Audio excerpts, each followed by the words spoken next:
தாமர நகைச்சுவையாளர் மன்றத்துடைய நிறுவனர் சொல்லிக்க கேட்க மாட்டேன்.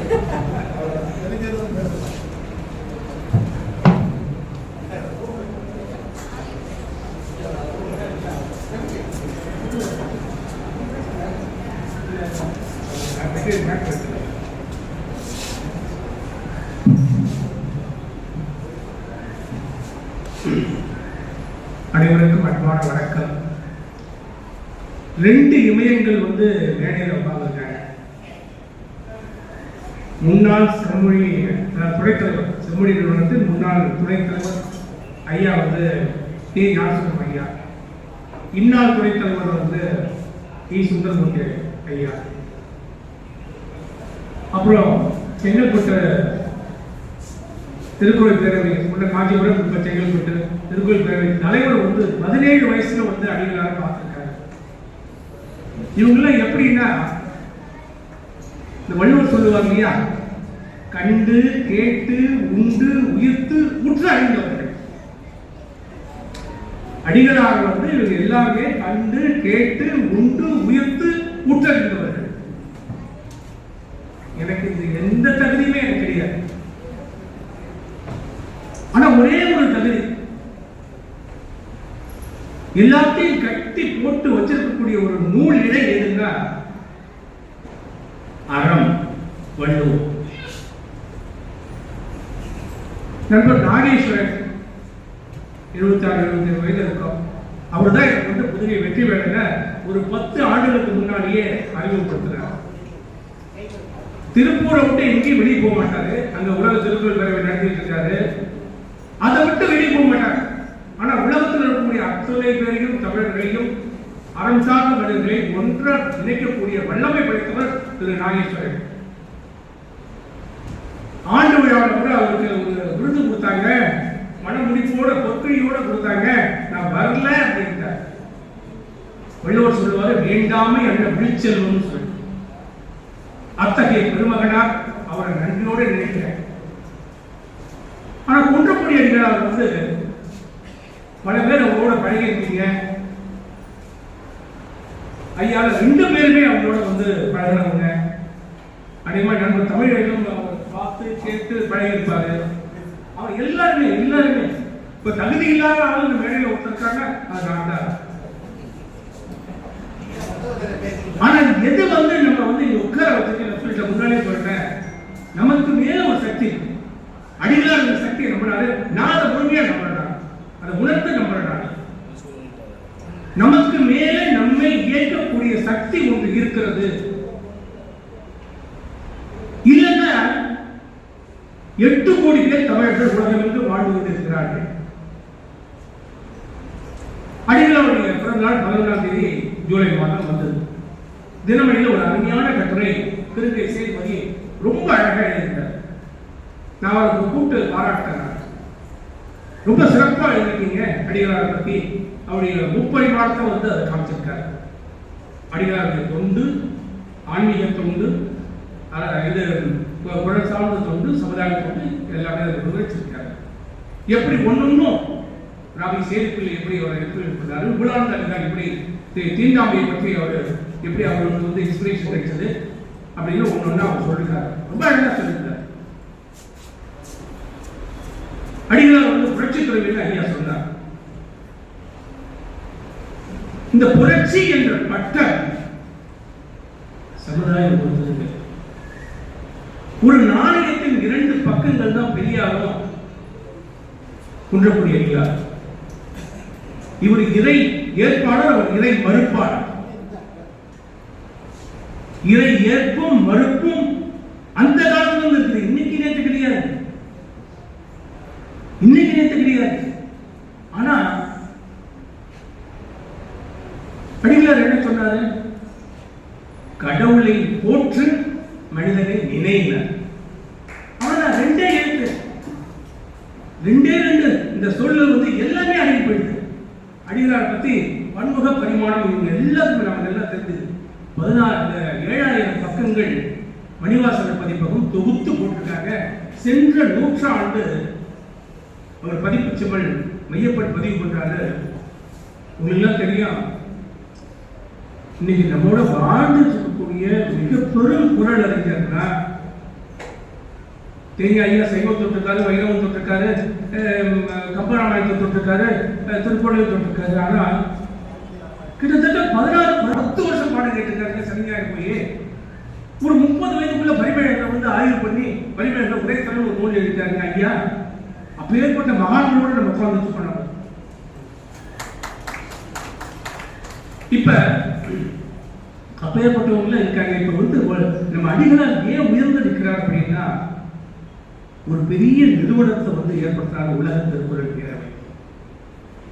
அடிகளாருக்கு தெரியும் இது ஒரு அமைப்பு இல்லைன்னு வச்சுக்கீங்க கொண்டு போய் சேர்க்க முடியாது. இந்த அமைப்பு இருந்தால்தான் தொண்டர்கள் இருப்பாங்க, தொண்டர்கள் இருந்தால்தான் செய்தி போய் சேரும் அப்படின்னு அடிகளார் ரொம்ப ஆசைப்பட்டார். அந்த வள்ளுவம்னு ஒரு இதழ் வந்து நெய்யப்படார். இவர் பல்லடம் மாணிக்கம் ஐயா ஈஸ்வரியா 3 பேர் சேர்ந்து ஆரம்பிச்சாங்க. அந்த பதிப்பு செம்பல் மையப்படார் சொல்ற அந்த 6000 அந்த 16 தொகுதிகள் இன்னைக்கு இணையத்தில் வந்து கட்டணம் இல்லாமல் கிடைக்கும். யார் வேணாலும் எப்ப வேணாலும் பதிவிறக்கம் பண்ணி படிக்கலாம். உலகத்தில் எந்த மொழியில வாழ்ந்தாலும் அந்த 8 கோடி பேர் தமிழர்கள் இருக்கக்கூடியதுல இந்த 100ஆண்டு விழாவை எடுத்து ஒரு என்ன சொல்றது, இந்த வந்தே பாரத்துக்கு பச்சை கொடி காட்சி ட்ரெயினை போக வைக்கிறாங்க இல்லையா, அந்த மாதிரி பச்சை கொடி காமிச்சு அந்த போகக்கூடிய பாக்கியம் யார் கிடைச்சிருக்குன்னா அது உலக திருக்குறள் பேரவை செங்கல்பட்டு மாவட்டத்தில் தான் கிடைச்சிருக்கு. இந்த 100ஆண்டு தொடக்க விழா நான் கூப்பிட்டேன். எப்படிங்க நீங்க வந்து அவங்க 2 பேரையும் வந்து நீங்க கூப்பிட்டீங்க, என்ன நேரம் அதை கூப்பிட்டுருக்கீங்க, அவங்க 2 பேரும் 3 பேரும் வரணும் அப்படின்னாரு. பல காலத்தை சொல்லி அதை எப்படியாவது அதை தடுத்து நிறுத்தலாம். இன்னைக்கு அப்படி மகன் அவனுக்கு பிறந்த நாள் நாளைக்கு வந்து ஊருக்கு போறாங்க, முதல் முறையா பாம்பே போறாரு. இப்படி எல்லாம் பல பணிகள் இருந்தாலும் இது நம்ம முதல் முறையில வந்துட்டு இந்த பெருமை, இந்த கிரீன் சிக்னல் காமிச்சு ஆரம்பிச்சிருக்கக்கூடிய பெருமை நமக்கு தான் கிடைச்சிருக்குது. அதுல கலந்துக்கூடிய பெருமை எங்களுக்கு எல்லாம் கிடைச்சிருக்குன்னா இதுக்கு மேல இறைவன் எதுக்காக வேற என்னங்க வேணும்? அன்பான வேணும், வேண்டும் இன்ப அன்புன்னு சொன்னார் இல்லையா. அவர் இந்த 2 பெரியவர்கள் வந்து உட்கார்ந்துருக்காங்க. காரணம் என்ன தெரியுங்களா? அவருக்கு ஒரு தூய நெஞ்சம். வெற்றிவேல் புதுகை வெற்றிவேல் அடியாருக்காங்க இல்லையா, ஒரு தூய நெஞ்சம், அந்த அன்பு, அந்த அன்புக்கு கட்டுப்பட்டு அறத்துக்கு கட்டுப்பட்டு 2 பேரும் வந்து உட்கார்ந்துட்டாங்க. இப்ப நம்ம அடிகளார் பார்த்தோம்னா அந்த உலக திருக்குறள் பேரவை வந்து ஒரு பெரிய அமைப்பு. இந்த அமைப்பு இல்லாம எதுவுமே கொண்டு போய் சேர்க்க முடியாது. அப்ப இந்த அமைப்புக்கு வந்து நம்ம என்ன பண்ணணும்? திருக்கை செய்வது பேசியிருந்தேன். இந்த அடிகளார் 100ஆண்டு விழாவில் நம்ம வந்து அடிகளார் பத்தி தொடர்ந்து பேசிக்கணும், தொடர்ந்து இயங்கிக்கணும். இளைஞர்கள் கொண்டு வந்து சேர்க்கணும். எனக்கு ரொம்ப மகிழ்ச்சியா இருக்கு. 2 பேர் வந்து தக்கவழி சிந்தாமணின்னு உங்களுக்கு பல பேருக்கு தெரியும், உங்களுக்கு நல்லா பழக்கமானவங்க. உலக திருக்குறள் முற்றோதல் இயக்கத்துல பயிற்றுனர். அவங்களுக்கு யார் பார்த்தீங்கன்னா எல்லப்பன் வந்து சுவாமியெல்லாம் வந்து ரொம்ப சந்தோஷப்படுவாரு. எல்லப்பன் யாரை கூப்பிட்டாலும் போயிடுவார்கள். தமிழகத்துல எந்த முறையிலிருந்து யார் கூப்பிட்டாலும் போயிடுவார்கள். அப்பேற்பட்ட ஒரு பெரியவர் கவனகர், ஒப்பற்ற கவனகர். அவர் மறைச்சிட்டார். அவர் இருக்கும் போது நாங்கள் வந்து இந்த உலக திருக்குறள் முற்றோதல் இயக்கம், இங்க பிள்ளைகள் நிறைய பேர் வந்திருக்கீங்க.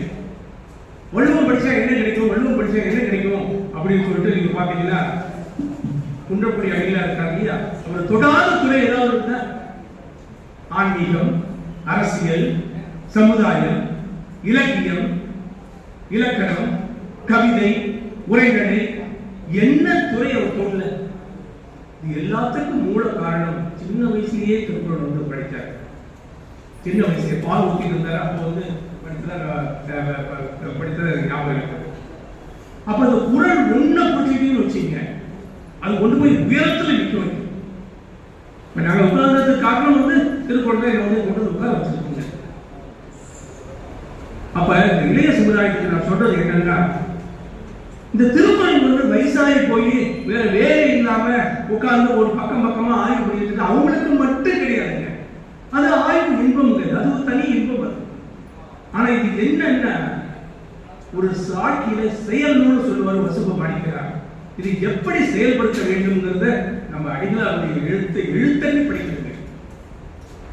திருக்குறள் எடுத்து முதல் அதிகாரத்துல இருந்து நீங்க கடைசி அதிகாரம் வரைக்கும் காமத்தை பாட விட்டுருங்க. ஏன்னா அடிகளார் கொண்ட அன்பு இறையன்பு. ஏன்னா நம்ம பக்தி இலக்கியங்கள்ல பாத்தீங்கன்னா, குறிப்பா வைணவ இலக்கியங்கள்ல பாத்தீங்கன்னா அந்த நாயகன் நாயகி பாவம் இருக்கும். அடிகளார் அப்படியெல்லாம் ஏதாவது பாட்டாலே தெரியாது. ஆனா அடிகளார் சிவத்தோடு ஒன்றியவன், சிவத்தோடு ஒன்றியவன். சிவம்னா என்ன? செம்பொருள், செம்பொருளோட ஒன்றியவன். அந்த மிச்சம் இருக்கக்கூடிய 108 அதிகாரமும் ஒவ்வொரு குறளால் எடுத்து பொருத்தி பாருங்க. அடிகளாருடைய வாழ்க்கை அதோட அப்படியே முற்றிலும் ஒத்து போகும். ஒரு துறவி வழிமுறை எப்படி ஐயா ஒரு குறள் சொல்லி விளக்கிட்டாரு. புற்றுநோய் ஒற்றில் உயிர்கூறுகள் செய்யாமல் அற்றைய தெய்வத்தை கூறு. இது மட்டும் எல்லாம் முழுக்க பார்த்தீங்கன்னா தவம் செய்வார், தன் கர்மம் செய்வார். அடிகளார் வாரி ஒரு துறவி மீண்டும் இந்த மண்ணில் பிறப்பது என்பது மிக மிக அரிது. அததான் பெருங்கை சேதுபதி பாரதியுடைய சொற்களை சொல்லி அந்த கட்டுரையை ஆரம்பிச்சிருப்பார். ஒரு சமதர்ம சமுதாயம். அடிகளாருக்கு எந்த மதம் வேண்டாத மதம் இல்லை. நபிகள் நாயகத்தை போய் என்னுடைய நண்பர்கள் காலையில் சத்யா நடராஜன் பேசியிருந்தேன். அவங்கள பத்தி பேசியிருக்காங்க. பெரியார் அவர்கள் ரொம்ப நெருங்கிய நண்பர்கள் எல்லோரும் குறிப்பிட்டாங்க. இன்னைக்கு வரும்போது அந்த நூலை படிச்சுட்டு இருந்தேன். பெரியார் அந்த திருமணத்துக்கு முதல்ல போறாரு. அப்ப இளையப்பட்டமா இருக்கவரு இவருக்கு திருநெல்வேலி வச்சு வரவேற்கிறார். முதல்ல போகும்போது அந்த ஆதீனத்துல ஆதீன மரபுப்படி திருநெல்வேலி விட்டுதான் வரவேற்கிறோம். அப்படி பண்றாங்க. பெரியார் அந்த திருநெல்வேலி ஏற்றுக்கிட்டு உள்ள போறாங்க. அவர் என்னன்னா உங்க மரபை மதிக்கிறேன். இன்னைக்கு எங்க இந்த சமுதாயத்துல இந்த மாதிரி ஒரு எது சொல்றது, அந்த இல்லாத சமுதாயம் எங்க இருக்குது? அப்ப முன்னை எப்போதையும் விட அடிகளாருடைய வாழ்வும் வாக்கும் நமக்கு வழிகாட்டியா இருக்கு. என்னுடைய வேண்டுகோள் என்னன்னா, இது இணைய வழியா வலைத்தமிழ் நம்ம நண்பர் சிதம்பரம் வந்திருக்காரு.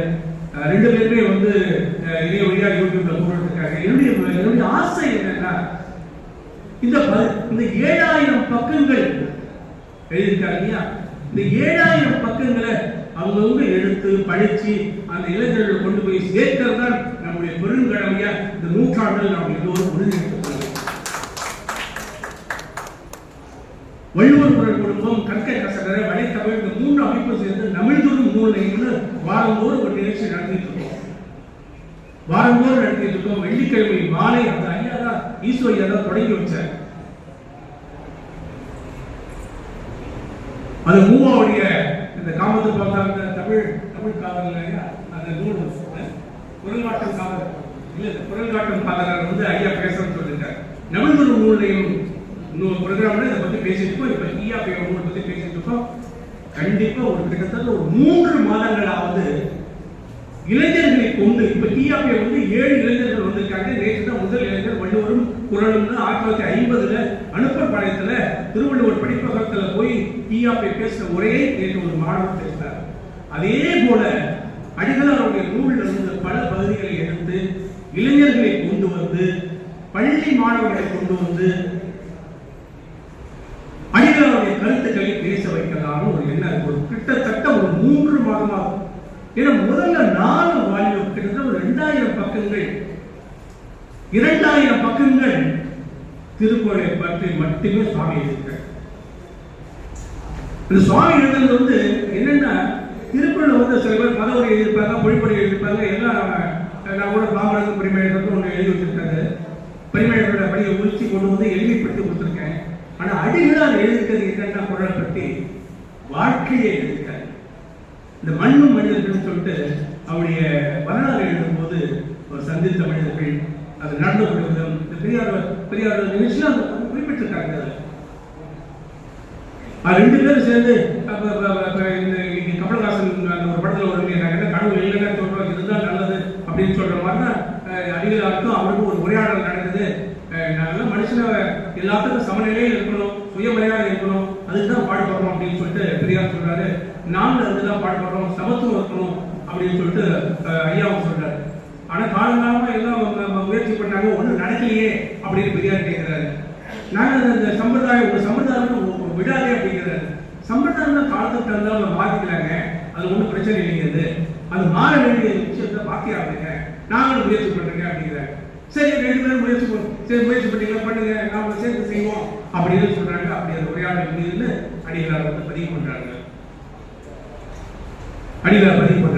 சைவ சித்தாந்தம் என்ன சொல்லுது? நீ வந்து கோயில போய் சாமிக்கு போய் பூஜை புரஸ்காரம் பண்ணி அதுக்கு வந்து சாமியை திருப்தி பண்ண முயற்சிக்காத, சாமியை சரிகிட்ட முயற்சிக்காத அடிகளார் சொல்றாரு. இன்னைக்கு எல்லாரும் என்ன பண்றா, மனுஷனை விட்டுறான். எப்படியாவது அங்க போய் பார்த்து சரி கட்டிக்கணும்னா மேலிடத்தை பார்த்தோம்னா எல்லாத்தையும் சரி பண்ண மாதிரி சொல்றாங்க. ஆனா திருமணம் சொல்றாரு, மேலிடம் வந்து இங்கதாயா இருக்குது, கீழிருந்தாயே மேலிடம். இந்த படமாடா கோயில் ஒரு பாடல் வருகிற திருமணத்துல நடமாடும் நம்பருக்கு ஒன்று ஈயில் சொல்றாங்க, இங்க புரியா, அதுதான் சாமி சொல்றாங்க. அது மட்டுமல்ல, அடிகளாருடைய ஒரு முக்கியமான பங்கு நான் என்ன பார்க்கிறேன் அப்படின்னா, பொருளாதாரம், கூட்டுறவு. ஒவ்வொருவரும் மற்றவருக்காக, எல்லோரும் ஒருவருக்காக சொல்லிட்டு அடிகளார் சொல்லுவாங்க. இது ஏதோ ஆப்பிரிக்காவில் தான் வந்ததுன்னு சொல்லிட்டு இப்ப முகம் உள்ள போட்டு இருப்பாங்க. இது இந்த மண்ணின் சிந்தனை, இந்த மண்ணின் சிந்தனையை முழுமையாக உள்வாங்கி அதை சமூகத்தில் அனைவரும் பின்பற்ற வேண்டும் அப்படின்னு ஒரு பெரும் சிந்தனை கொண்டவர் அடிகளார். உண்மையிலே இந்த விழாவில் வந்து கலந்துக்கிட்டு இந்த மாதிரி ஒரு பெரும் மன்றத்தில் எல்லாரும் ஆவரேஜ் ஏஜ் பண்ணீங்கன்னா ஒரு 35 தான் இருக்கும். வழக்கமா வந்து ஆவரேஜ் ஏஜ்னா ஒரு 60க்கு மேல இருக்கும். உலக திருக்குறள் பேரவை வழக்கமான கூட்டத்துக்கும் இந்த கூட்டத்துக்கு வித்தியாசம் இல்லை.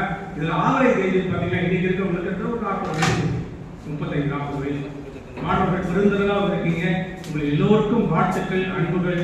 நீங்க கண்டிப்பா சொல்றாங்க, வள்ளுவர் உங்களை உயர்த்துவார். இந்த சந்தேகமே கிடையாது. இன்னைக்கு உச்ச நீதிமன்றத்துக்கு வந்து பொறுப்பேற்றிருக்காரு நீதியரசர் அரங்க மகாதேவன். அவர் தமிழில் ஆற்றிய 13 நிமிட உரையை எல்லோரும் கேட்டிருக்கிறார்கள். தமிழ் இலக்கியத்திலிருந்து தான் அத்தனையும் சொன்னார். அவரு திருக்குறளுக்காக 50 பக்கம் தீர்ப்பு கொடுத்தவர். ஆங்கிலத்தில் பாடத்திட்டத்தில் வந்து அதை வச்சவர். அவர் போய் உச்ச நீதிமன்றத்தில் உட்கார்ந்துட்டாரு. அவருக்கு காரணம் என்ன? அறம், தமிழ் 2 தான் போய் உச்ச நீதிமன்றத்தில் போய் உட்கார்ந்து. அதனால மாணவ செல்வங்களே, நீங்க குடிமை பணியா, ஆசிரியரா, எது வேணுமாலும் ஆகலாம். நீங்க ஆனால் நல்ல மனிதர்களாக மாறுவதற்கு திருக்குறள் 1 மட்டும் போதும். மற்ற எல்லாம் படிங்க, நீங்க பாடத்தை படிங்க, எல்லாத்தையும் படிங்க, எல்லாம் சயின்ஸ் படிக்கணும். அடிகளார் சொல்றாரு, மூட நம்பிக்கை வந்து ஒளியும் அப்படிங்கிறது. மூட நம்பிக்கையோட ஒரு மதம் இருக்குன்னா அது தெரியவே கிடையாதுங்க. அதனால அடிகளார் வந்து புரிஞ்சுக்கிட்டு ஆன்மீகம்னா என்ன, சமுதாய செயல்பாடுனா என்ன, இதெல்லாம் தெளிவா கிடைக்கணும்னா அடிகளார் ஒன்றுதான் வழிங்க. அவரை நல்லா படிச்சுக்கோம், வாழ்க்கையை உயர்வோம் என்று கூறி அமைகின்றேன். நன்றி, வணக்கம்.